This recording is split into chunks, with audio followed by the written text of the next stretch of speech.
ప్రతి ఉదయం దేవుని వాగ్దానం అనే కార్యక్రమానికి ప్రేమతో మిమ్మల్ని ఆహ్వానిస్తుంటున్నారు.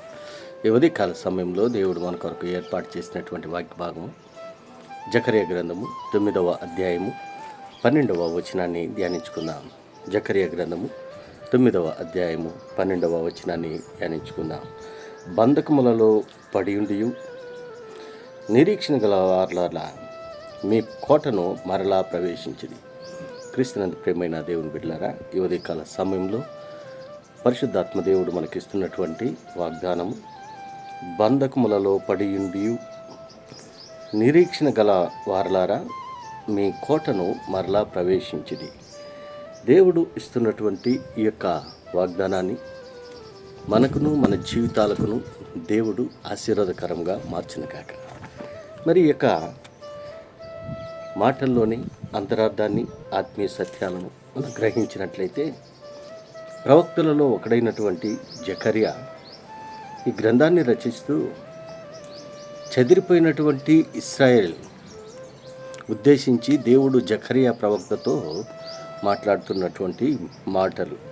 ఈ యొక్క గ్రంథం చరిత్రను మనం గమనించినట్లయితే, జకర్యా గ్రంథంలో రెండు ప్రాముఖ్యమైనటువంటి రెండు భాగాలు ఉంటున్నాయి. మొదటి భాగము 1వ అధ్యాయం నుండి 8వ అధ్యాయం వరకు క్రీస్తు పూర్వము 520వ సంవత్సరము, క్రీస్తు పూర్వము 518వ మధ్య కాలంలో జకర్యా యెరూషలేము యొక్క పునరుద్ధరణ గురించి, దేవుని యొక్క ప్రజలు పవిత్రీకరణ గురించి దర్శనాల ద్వారా తెలిపిన ప్రవచనాలను తెలియజేస్తూ ఉంటున్నాయి. రెండవ భాగాన్ని మనం గమనించినట్లయితే 9వ అధ్యాయం నుండి 14వ అధ్యాయాలు వరకు రాబోయే రక్షకుని గురించి, అంతిమ తీర్పు గురించి వివరిస్తూ ఉంటున్నాయి. ఈ యొక్క 9 అధ్యాయాల్లో 9 నుండి 14 అధ్యాయాల వరకు రాబోయేటువంటి రక్షకుడు గురించి, మరి అంతిమ తీర్పు గురించి ప్రవచించినట్లుగా మనం చూస్తుంటున్నాము. ఈ యొక్క జకర్యా గ్రంథంలో 3 ప్రాముఖ్యమైనటువంటి అంశాలు ఇమిడి ఉంటున్నాయి. మొదటిది శిక్ష మరియు నిరీక్షణ గురించినటువంటి సందేశాలు. ఏ రీతిగా అయితే యెరూషలేము యొక్క ఇశ్రాయేల్ యొక్క ప్రజలకి శిక్ష ఏ రీతిగా వచ్చి ఉంటున్నది, తర్వాత నిరీక్షణ ఏ రీతిగా నిరీక్షిస్తూ ఉంటున్నారో వారి గురించి మరి సందేశాలు ఒక ప్రధాన అంశంగా మనం చూస్తూ ఉంటున్నాం. రెండవది ఇశ్రాయేలు పొరుగు దేశాలపైకి తీర్పు. ఇశ్రాయేలు పొరుగు దేశాలపై తీర్పును చూస్తూ ఉంటున్నాము.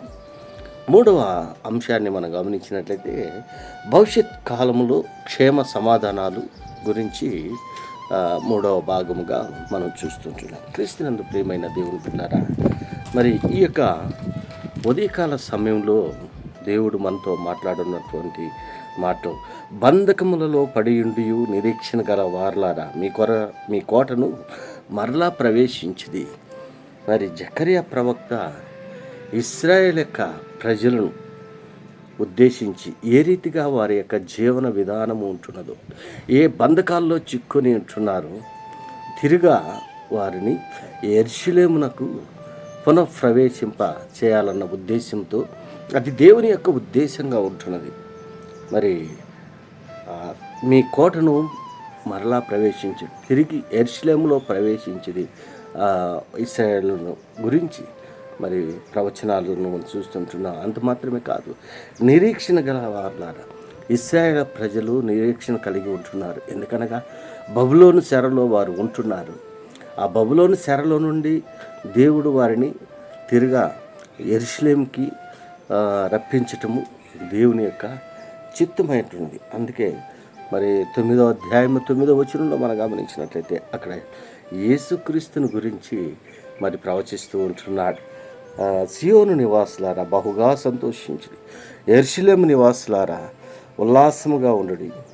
నీ రాజు నీతిపరుడును రక్షణ గలవాడును దీనుడనై గాడిద పిల్లను ఎక్కి నీ వద్దకి వచ్చుచున్నాడు. ఈ యొక్క ప్రవచనం యేసుక్రీస్తుని గురించి ప్రవచిస్తూ ఉంటున్నాం. క్రీస్తునందు ప్రియమైన దేవుని బిడ్డలారా, ఈ ఉదయకాల సమయంలో ఎలాంటి బంధకాల్లో మనం పడి ఉంటున్నాం, దేని కొరకు మనం నిరీక్షిస్తూ ఉంటున్నాం, దేవుని కొరకు నిరీక్షణ కలిగి మనం జీవించాలని దేవుని యొక్క సంకల్పం అంటుంది, దేవుని యొక్క ఉద్దేశం అంటుంది. అట్టి కృప నేను పొందుకొని దేవునికి మహిమకరంగా ఈ లోకంలో జీవించాలని ఈ కొద్ది మాటల ద్వారా నేను హెచ్చరిక చేస్తుంటాను. దేవుడి యొక్క మాటలను మరెక్కువగా మీకును మీ కుటుంబాలకు ఆశీర్వాదకరంగా దేవుడు మార్చును గాక. ఆమేన్.